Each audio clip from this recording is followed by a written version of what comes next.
that's the big prize, like a Nobel Prize we share together. And what happens to this propeller? You see, the moment the fuel hits, it makes electricity. Welcome everyone. I'm here today with Professor Prakash, and we would like to talk about the legacy of George Oláh. That should be the main goal, the main direction.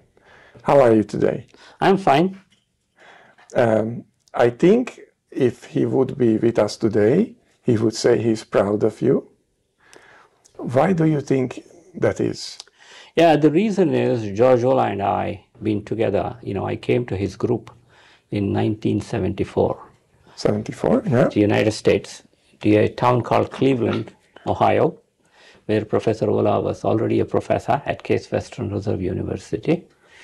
And then I came as a PhD student, a 20-year-old PhD student from India.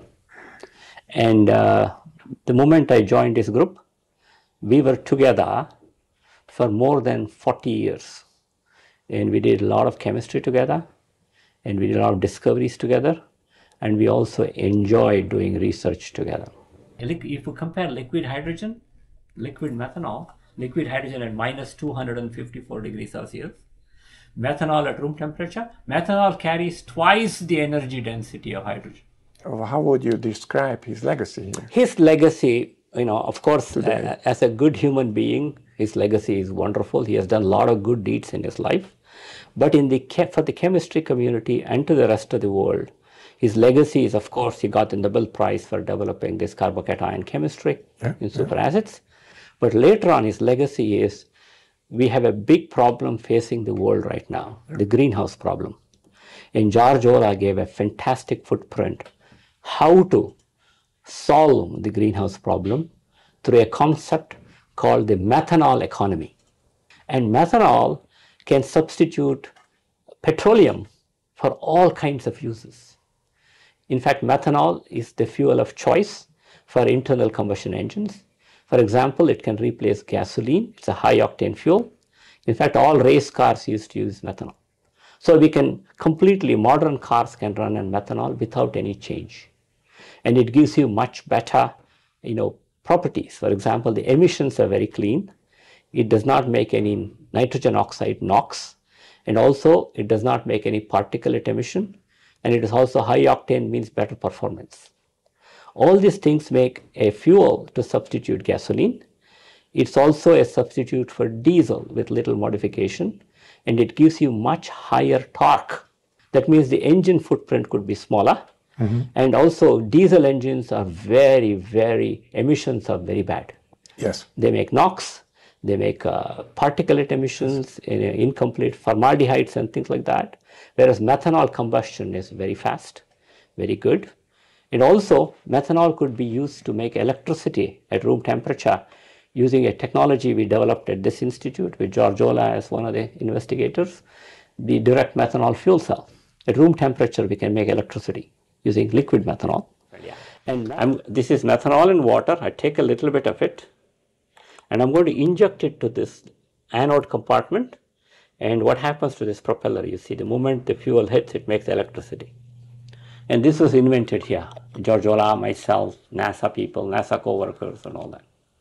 So this is a technology which has been commercialized too. And methanol could also be converted to ethylene and propylene by a process that we explored in the 80s, in the last 1980s in our institute. Now, once you make ethylene, propylene, you make all petrochemical products. So this one carbon alcohol could be a substitute for petroleum oil, and this can be made from carbon dioxide, which you can capture from air or point sources, coal burning power plants, cement plants.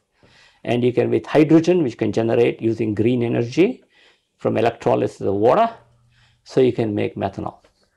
In fact, this will replace, so that way we don't have to change our infrastructure. Remember, it's compatible. Yeah. All human beings all living things on earth are made of carbon. Yes. So one of our famous statement is, if carbon is the problem, carbon has to be the solution, because you and I are made of carbon. Yeah. So CO2 is a one carbon problem. Methanol is a one carbon holistic solution. This is the legacy of George Oláh. In fact, this is happening as we speak. In Iceland, Reykjavik, there is a plant which takes CO2 from geothermal steam, hydrogen from geothermal electricity. We make 12 tons of renewable methanol a day, and that plant is called George Oláh Renewable Methanol Plant. Carbon Recycling International in Reykjavik. And these things have been adopted in countries like, China.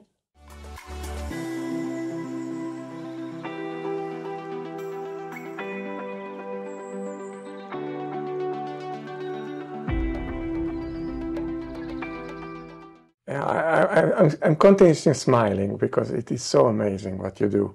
What are you most proud of? What most proud of is what we have done is we have developed adsorbents which can capture, the carbon dioxide content in the atmosphere is very small. It's 420 parts per million. So 0.042% is a miracle molecule. And this miracle molecule is used by nature through photosynthesis to create you and I, including all the plant kingdom and the animal kingdom. So if nature can recycle carbon, Olah's legacy is, why can't we recycle carbon through chemistry? Anthropogenic emissions is more than 40 billion tons annually. Okay?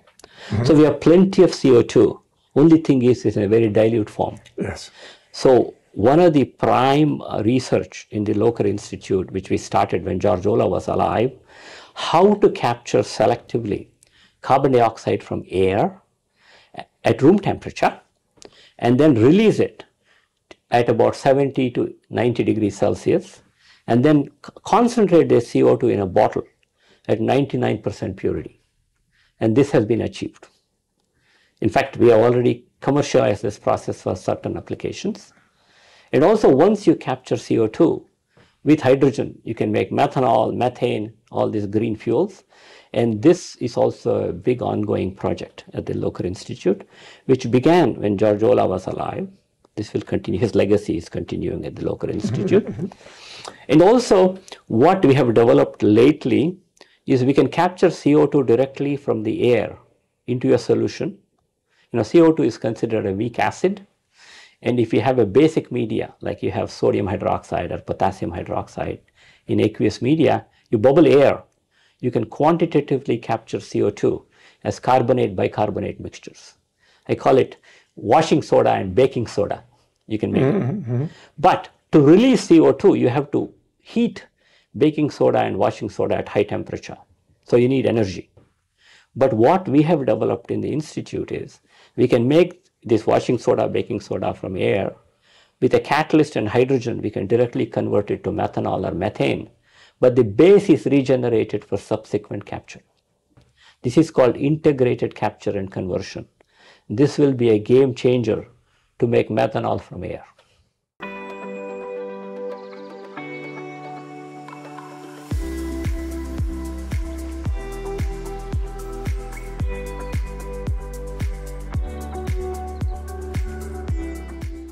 Oil and gas is still available. Yes. It's very cheap. And the Arabs had a monopoly. But right now, the biggest exporter of oil and natural gas is United States. United States is a big force behind it. In fact, we are the largest exporter of natural gas to Europe because what happened in Ukraine and all that crisis, right?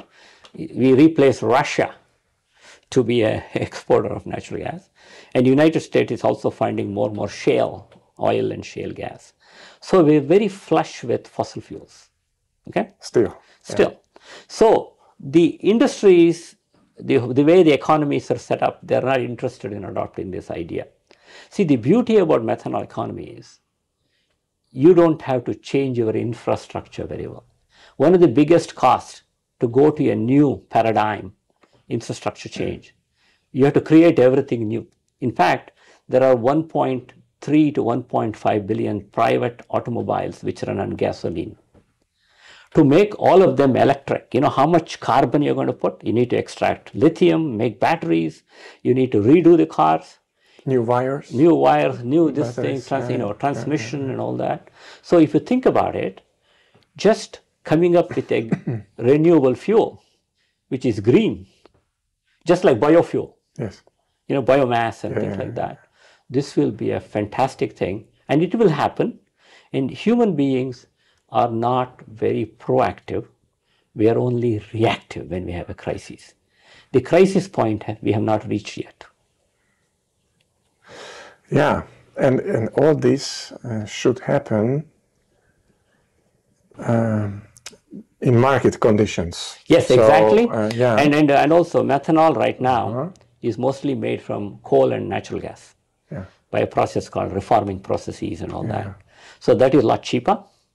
But again, cost, what cost society is willing to pay. In fact, if you put a price on carbon dioxide, people are talking about it. Yes. Europe did it, but it didn't work out because Russia cheated on that.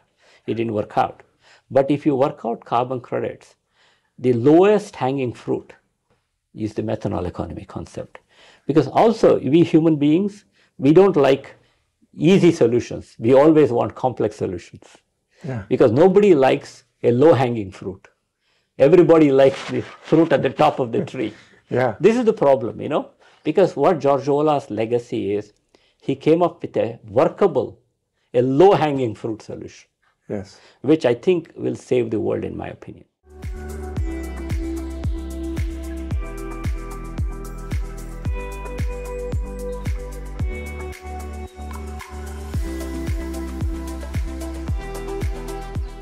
With time, it will be also adopted. cheaper. And China, I told you, China has already adopted this idea. Just to refresh something, China is not making green methanol yet in big time. They're making it, not much. But they produce 65 million tons of methanol through coal gasification. I didn't know. Because they have very low quality coal. So for them, it is an import substitution. They make 30 million tons of ethylene and propylene through methanol. So they already adopted methanol economy. They just have to use CO2 and hydrogen to make methanol, which they can do. And China has already seen the light. India is doing it. Israel is doing it. In fact, even Sweden has done it. Now the shipping industry, the ships, they burn a lot of very bad fuel called bunker oil. Very polluting. Now they're adopting methanol as a fuel. All these things are happening. I spoke earlier with the directors of IMF, the IMF, and they wanted that the carbon credit price should be like $70-80. Now it's 10 or below 10 or something like that, in this range. But they wanted to make it higher so that it will be, You're right. And of course, carbon credit prices, it's higher, the technology will get adopted sooner. But my point is, this will happen, because these kind of ideas, because we humans, we developed all this industrial society by exploiting fossil fuels. What are fossil fuels? Let us define. Fossil fuels, at least in my definition, is fossilized sunshine. It all came from sun's energy, if you think about it. Yes. Right? Yeah. It's very simple. So, Earth does not have an energy problem. Sun is going to be there for next 4.5 billion years. It's not going to die. So, we humans on Earth, we do not have an energy problem, an energy storage, and energy carrier problem. So, nature is already storing sun's energy through photosynthesis. But making fossil fuels takes a long time. So through chemistry, we can make renewable fuels, which mimic fossil fuels. And we need fossil fuels, we need pharmaceuticals, we need agrochemicals, we need plastics. That's how we developed our societies. So we can replace fossil fuels with renewable fuels. And the best renewable fuel is methanol. CO2 is a one carbon problem. Methanol is a one carbon solution. This has been commercialized. In fact, I just want to show you. Toshiba built this commercially. Just to show you. You can take it in the airplane and charge yourself. It looks like a radio. An old radio. Yes. And this can give you power to, charge your cell phone or whatever in the airplane. And also, this is something which a company in Germany is building it. This is a portable methanol fuel cell. which is made by Smart Fuel Cells in Germany. And this is used by a lot of armed forces for powering their communication gear. It's portable. Because these fuel cells have no thermal signature. They don't produce much heat. And that's good for the army. Yeah. Uh-huh. So, and it's portable and it's powerful enough. Yeah, enough. Yeah, they are building anywhere from 70 watt hours to 5 kilowatt hours. 5? Yeah. Kilowatt. And kilowatt hours. And also people have built, methanol high temperature fuel cell, Wärtsilä. They will see a 20 kilowatt fuel cell. So looking into the future a little bit, just not too far away, next 5 years, what are the steps you will take, this institute will take? Oh, the steps are, we are still doing, our institute is set to do a lot of fundamental research, and also we do education. We have a lot of PhD students, postdocs, who come from all over the world. In fact, our institute represents a mini United Nations. And that was Olah's legacy too. Oláh believed that we should train everybody. Yes. He believed that, humankind, he didn't divide, Russia, this, that, China. We never did that. In fact, we have Russian students, Chinese students. We encourage every student to come and study. So we not only do fundamental research, and we also do education, which is most important. If you ask about the institute legacy, is our, graduates. We have alumni all over the world who have done exceptionally well. This is one important. And when we do some interesting research discoveries, we also try to develop it to make a practical, solution to humankind. So we have been doing that. So we our discoveries, we take intellectual property, we have patents, even we have European patents, things like that, and we license patents to industry. And we also sometimes do our own startups. In fact, the CO2 capture materials has already been licensed, which is used for indoor air capture. Like you and I are talking. Yeah. And did you know that an average human being over a 24-hour period exhales 1 kilogram of CO2? No, I did not know. Yeah, this is a fact. So what happens is in high-rise buildings, like Empire State Building or Goldman Sachs Building or Sears Building, offices, when thousands of people are working, when the CO2 level within the building goes up from 420 ppm to 1500 ppm, your mental faculties will come down. So all these buildings have huge air handlers where they take outside air and mix it with inside. They're exchanging it, but the air has to be cooled or heated depending upon the season. It's even more energy. With our technology already, in 1,000 buildings, they save 40% energy costs. This was one of the applications. In long term, it also causing less heat. Exactly. So CO2, we could do that. That has been applied. And also, we are capturing CO2, for example, from air or even coal burning cement plants, or even coal burning power plants and cement plants, which have a lot of CO2. They can be captured, and 40 billion tons is huge every year. So only 1 billion ton is enough to make all your renewable fuels and feedstocks. So we need to capture in large quantity and bury it underground. This is another solution, engineering solution people are talking about. So what George Olah's legacy was converting carbon dioxide to renewable fuels and feedstocks. That is the methanol economy. That's great. I think, thank you. Yes. And it is a great point to finish our conversation, I think. So it's amazing. If people want to know more about you and your institute, where can they find you? Oh, we have a website. And also we have Wikipedia pages now. We are all open, And also, George Oláh, this methanol legacy. In fact, in 2013, George Oláh and I were jointly recognized with a $1 million prize from the state of Israel. It's called the Prime Minister's Prize for Alternative to Transportation Fuels. Congratulations. So we almost got a Nobel Prize equivalent in 2013 for the methanol economy concepts. keep up the good work. Thank you. Thank you, Peter. Thank you. Nice talking to you. Nice to be here. Yes. Thank you. The thing is, we do encourage people, and this institute always welcomes researchers. We can have exchange programs. In fact, we have an exchange program with Hungary right now. Right now it's going on, and Robert can tell you a little bit about that. Robert, you want to say something? Yeah, we have an established relationship with the University of Pécs, where we are exchanging students.